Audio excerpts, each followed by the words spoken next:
ಜೋಳದ ಹಿಟ್ಟು, ಅಕ್ಕಿ ಹಿಟ್ಟು, ಕಡಲೆ ಹಿಟ್ಟು, ರುಚಿಗೆ ತಕ್ಕಷ್ಟು ಉಪ್ಪು, ಜೀರಿಗೆ, ಎಳ್ಳು, ಅಜವಾನ, ಖಾರ ಪುಡಿ, ಅರಿಶಿನ ಪುಡಿ, ಹಸಿಮೆಣಸಿನಕಾಯಿ, ಕೊತ್ತಂಬರಿ, ಶುಂಠಿ, ಕರಿಬೇವು. ಈಗ ಹಸಿಮೆಣಸಿನಕಾಯಿ, ಕರಿಬೇವು, ಹಸಿ ಶುಂಠಿ, ಸ್ವಲ್ಪ ಕೊತ್ತಂಬರಿ, ಜೀರಿಗೆ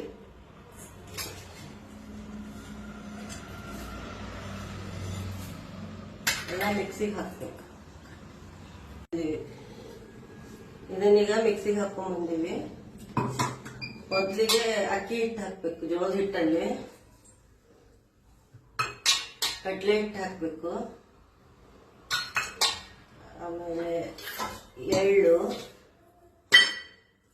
ಕೊತ್ತಂಬರಿ, ಅರಿಶಿನ ಪುಡಿ, ಖಾರ ಪುಡಿ ಎಲ್ಲ ಕೈಯಾಡಿಸ್ಕೋಬೇಕು. ಎಲ್ಲ ಕೈಯಾಡಿಸ್ಕೊಂಡು ನೀರು ಹಾಕಿ ಕಲಸ್ಬೇಕು. ಈ ತರ ಚಪಾತಿ ಹಿಟ್ಟಿನಂಗೆ ಕಲಸ್ಕೋಬೇಕು. ಆಮೇಲೆ ಸ್ವಲ್ಪ ಆಯಿಲ್ ಹಾಕಿ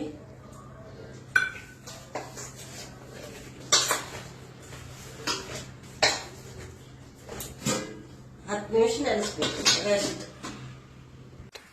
ಈ ತರ ಆಯಿಲ್ ಹಚ್ಕೊಂಡು ಇದನ್ನ ಚಿಕ್ಕ ಚಿಕ್ಕ ಪುರಿ ತರ ಮಾಡ್ಬೇಕು. ತುಂಬಾ ದಪ್ಪೂ ಅಲ್ಲ, ತುಂಬಾ ತೆಳ್ಳಗೂ ಅಲ್ಲ, ಮೀಡಿಯಂ ಸೈಜ್.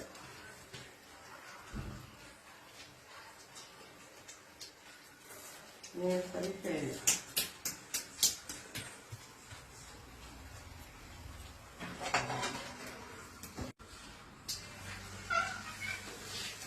ಆಯಿಲ್ ಒಳಗೆ ಬಿಡ್ಬೇಕು.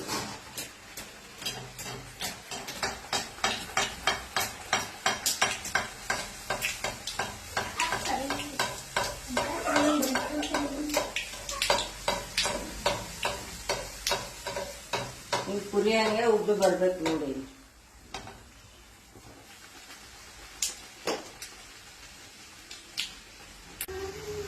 ಉತ್ತರ ಕರ್ನಾಟಕದ ಜೋಳದ ವಡಿ ರೆಡಿ. ತಿನ್ಲಿಕ್ಕೆ ಬನ್ರಿ ಎಲ್ಲಾರು ಬಿಸಿ ಬಿಸಿ.